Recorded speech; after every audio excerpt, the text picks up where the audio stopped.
Hey guys, we are in the new retail store and coffee shop of what we are building here. We're about a couple months away from getting it finished.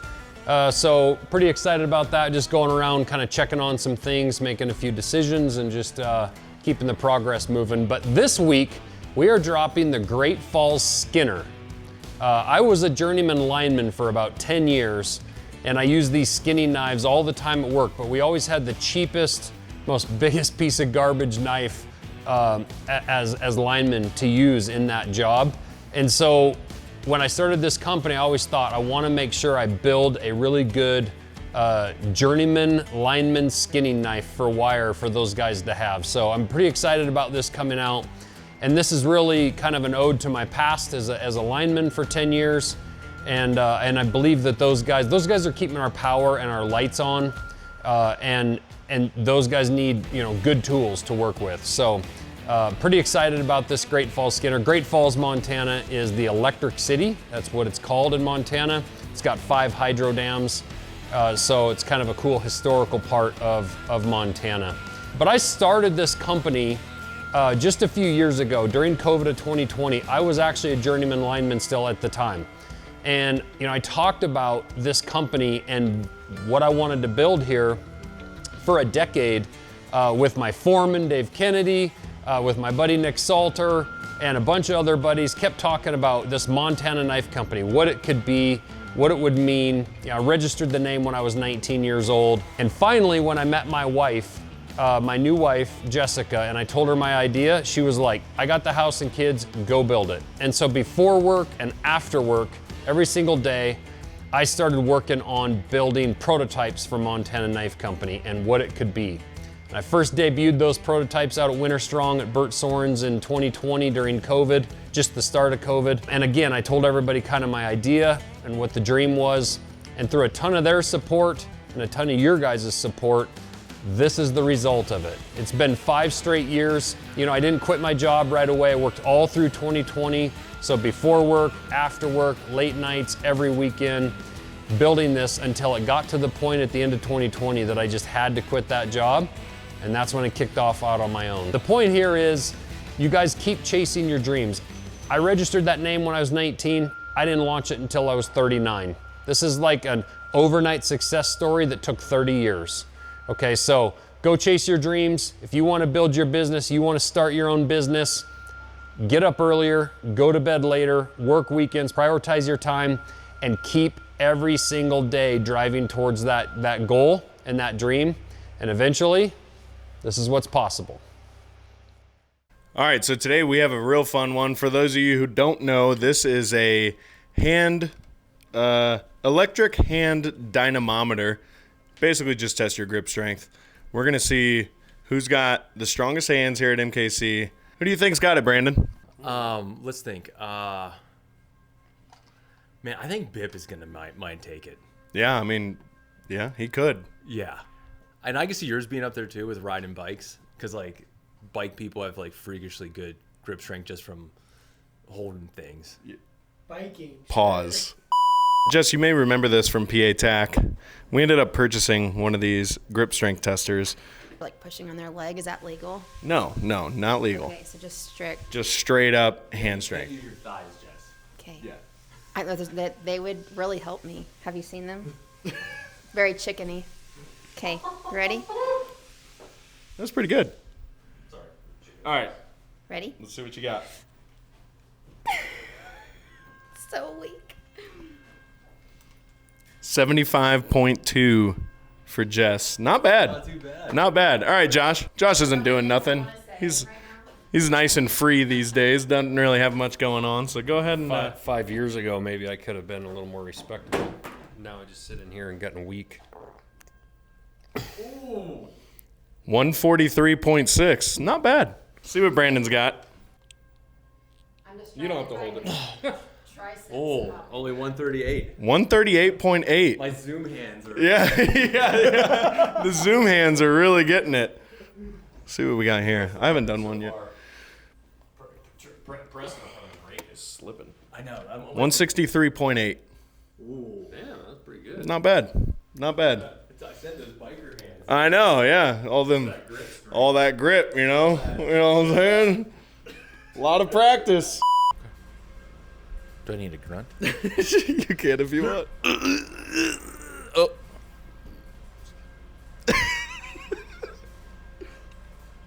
88. Not bad. All right. Jake, see what you got, dude. 135.6. Who's got the highest so far? Me. You? Was that your hand? Knuckles popping. 116.4. Jess. You know you're up. You got to beat Josh. What do I? Right. He does have CEO hands now. I know, he's getting soft. All right, what do you got? You don't have to hold it for long. I don't know. 83.4. I think that's the highest female score we've gotten so far. These guys, they just type in Excel all the time. 61.6. Not bad at all. See what Aiden's got here. I bet you Bip has the best. Yeah, we were going to take bets on who has the best. What do you got? 106.8. Not horrible. Mel's going to go in for round 2. How long do you have to hold it for? No, not very long. Like, second or two. There we go. Okay. 80.6. That's a significant improvement. Nice job, Mel. Okay, before I do, who's leading right now? Me. With what? 164. Is that right? 164? I hit 175 earlier. I'm just getting tired. All right, that's good. What do you got? 104.8.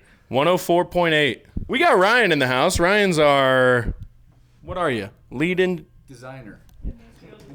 industrial designer. What the hell is even that? So, Ryan, go ahead and stand up for me. All right, let's see what you got. 130.8. Solid outing from Ryan. The laugh. 77.8. That's solid. For reference, Jess got, 88? Something like that? Okay. Yeah, okay. So you're right up there. Nice work. All right, we got a little grip strength tester for you. Here we go. Oh, yeah, you're a dad now. You should have the strength. It's the best I got, dude. 168.8. That's solid. Dude, that's real solid. That's beating you, right? Yeah, technically, yeah. Dad strength. Yeah, dad strength is real. 168.8. What was yours? I had 175 in there, but 164. Aiden, career fair Aiden. We're going to let Aiden give it a shot. Why do you stand like that when you do this? There it is. Yeah, 114.6. All right, not bad. Take the camera back. Okay, here's where it gets fun.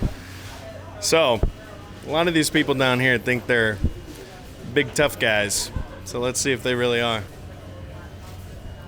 129.6. 134. Here we go. We got Nick Palla. Come on. What's this? Oh. Don't know what all that was about. All right, send it. See what you get. Should be good. 90.2. Dang, that's the highest female score we've gotten so far today. Really? Yeah, that's very solid. Send it. Outside or inside? Don't matter. All right. Ooh, that looks like a good pull. 146.6. Hey, Preston. How's it going? You know what we got here. So, okay, this segment was Preston and Colton's idea. Is that correct? Yeah. So they were in the sharpening room. I walked in. They said, hey, we need to get a grip strength tester. So we bought one, and here you are, sir. Give it your best shot. Nervous. Send it. Oh, I slipped. 168. 168.6. That is Try it again. freaking solid. All right, Nick. See what you got. Is that the best way to do it, Preston? Hold it at your side? Yeah, and that's how we're having everybody do it, just to keep it standardized. Standardized? He's kind of pressing against his leg. Oh, shit. Dude, I saw his pants jamming up. 175.2. I think it's comes with an asterisk. Is it good? Yeah. Does it supposed to beep? Nope, it doesn't beep. 64.8. That was a solid pull there. 142. Not bad at all. What's going on? Mark's in the middle of a knot. So once Mark is done here, we'll go ahead and get him in. All right, Mark. Give it your best shot. You lefty? Just pull? Yeah, lefty. Oh, he's a lefty. All right, we knew something was off about you. Send it. Okay, let's see what you got. No. 120.6. Somebody better be checking these knots, you know what I'm saying? All right, let's see it. 125.8, not bad at all. Can't forget Luke here. Luke, see what you got, dude. Yep, make sure the hands are dry. All oily, man. Did you get that thing oiled down? Luke's all oiled up. 138.6, not bad, not bad. Let's go to Jason here. Seems solid. 139.8, pretty good. See if you can beat Jess. And you want me to beat Jess? Let's see if you can. Yeah, you're crazy. I don't even All right, think I moved it. Yeah, it doesn't move much. Doesn't move much. 56.2 though. That's not bad at all. 88. Not much. You're not far off. Oh, Jeremiah's in. And Mac. What's going on? Oh, boy. You know what we're doing here, Mac. Yeah, I'm so nervous. What if it's weak? What if it is? Yeah, all right. I feel like I got to make a noise with it. No. One hand. Down next to your side. All right. There you go. All right, that's enough. 163.8, not bad. Hey, Ian. Hey, Dave. Come on. What are we doing? 163.8 for Mac. That's pretty good. 144.4. That's solid. All right. I think Jeremiah's going to be sneaky good at this. I might be. I don't know. Yeah, let's see. Down at my side, huh? Yep, down next to your side. One hand. See what you got. Nope. 120.8. I take back everything I said. Mac number 2 here. Should be good. Oh, you're a rock climber? 158.8. That is freaking good. Nice work. It's good. 290. 164.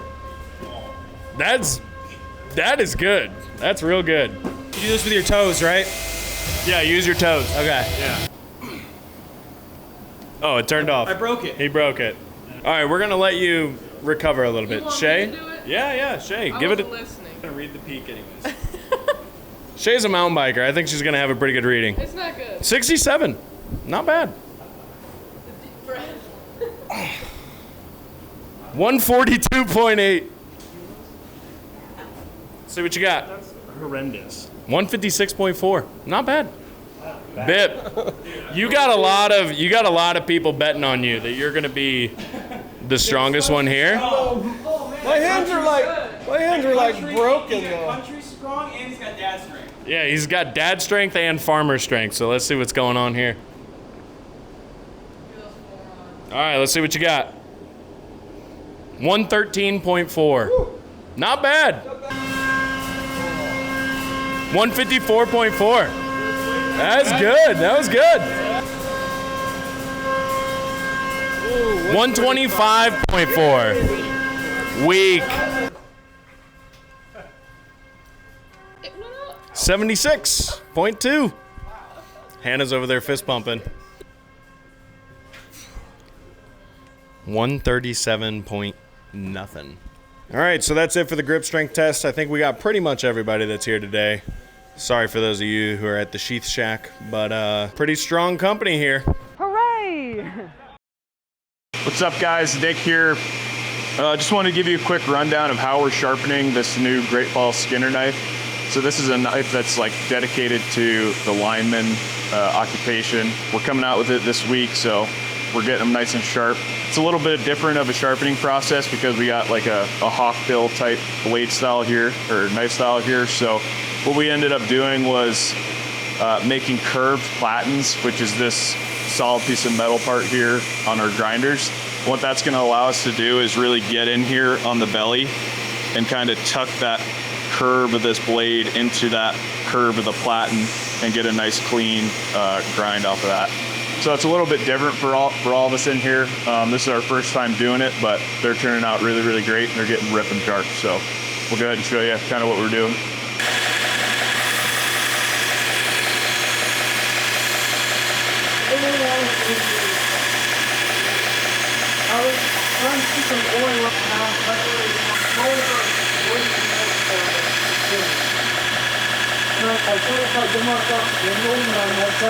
Boom. Handy for braiding. Sooner than that. Right, check that. Tie the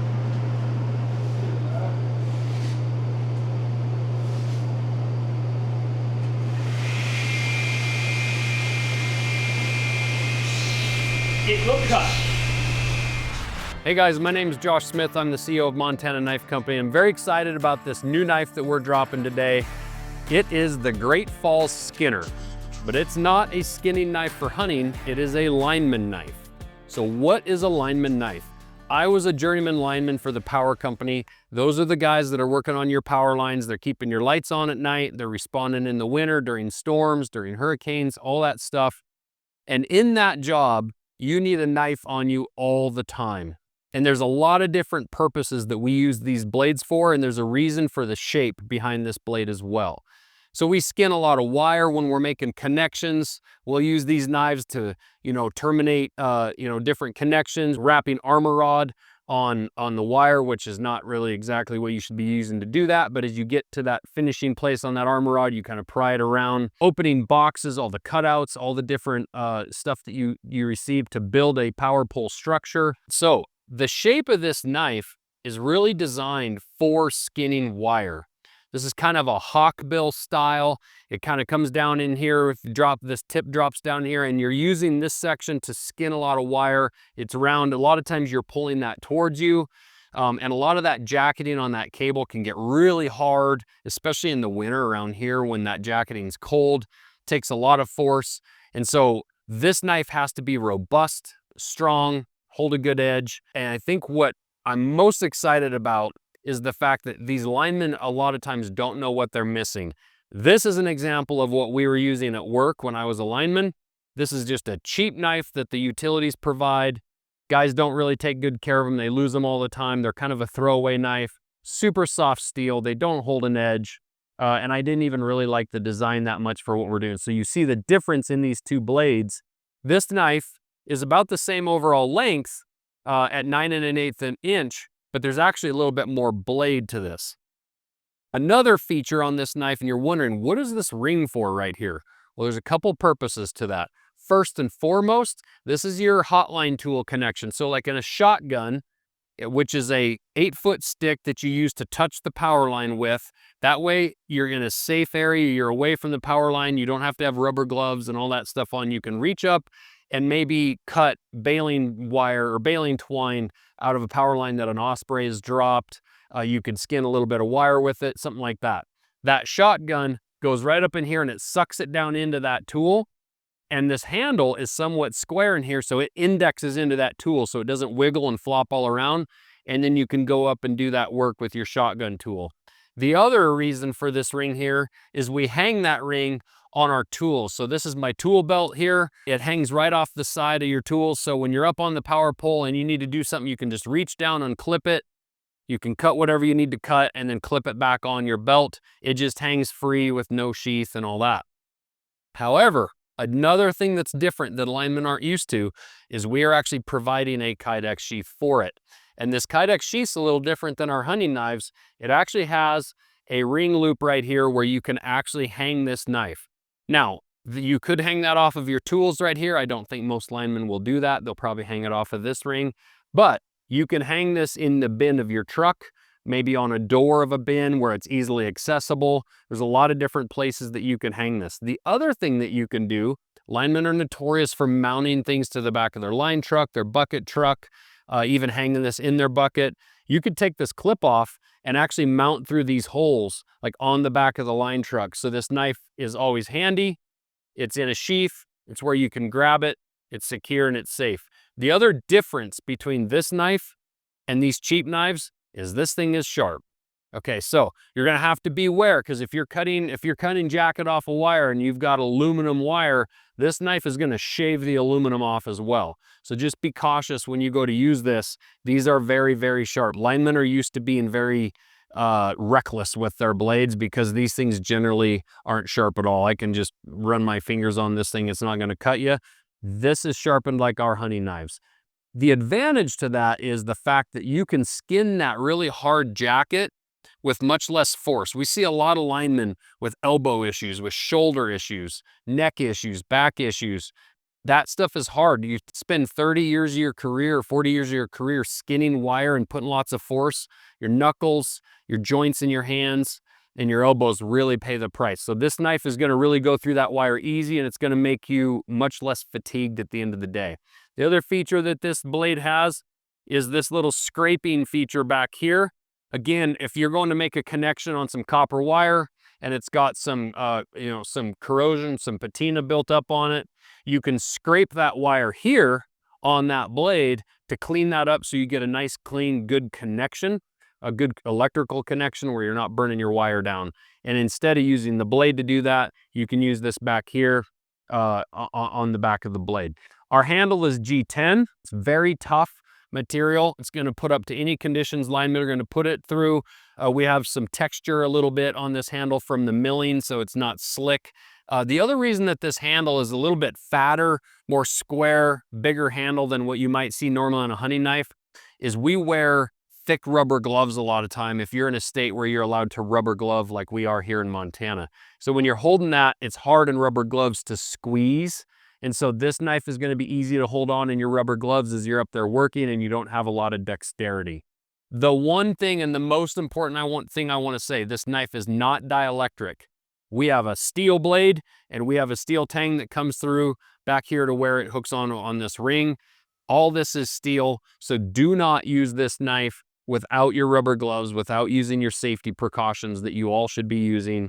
You should never be using this knife on any energized, even a knife that is dielectric or they claim is. You are right here. If you're skinning wire, you are right here by an energized wire. So you should always have your rubber gloves on anytime you're in that approach distance. So just to be clear, it's not dielectric. Do not use this with leather gloves or no gloves on energized wire.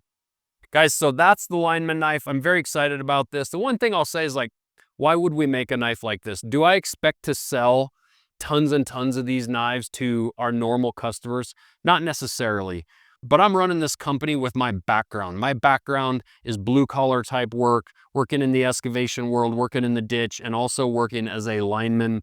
And linemen are critical to the operation of our country, keeping your lights on, keeping your house warm. And linemen need good tools on the job. And we spend a lot of money on our tools in the lineman trade. And then we have an afterthought of a knife, much like hunters have done for a long time. We have an afterthought on a knife, but the knife is actually one of your key tools on the job. So that's our Great Falls Skinner, named after Great Falls, Montana. It's the electric city in Montana. There's 5 hydro dams around Great Falls.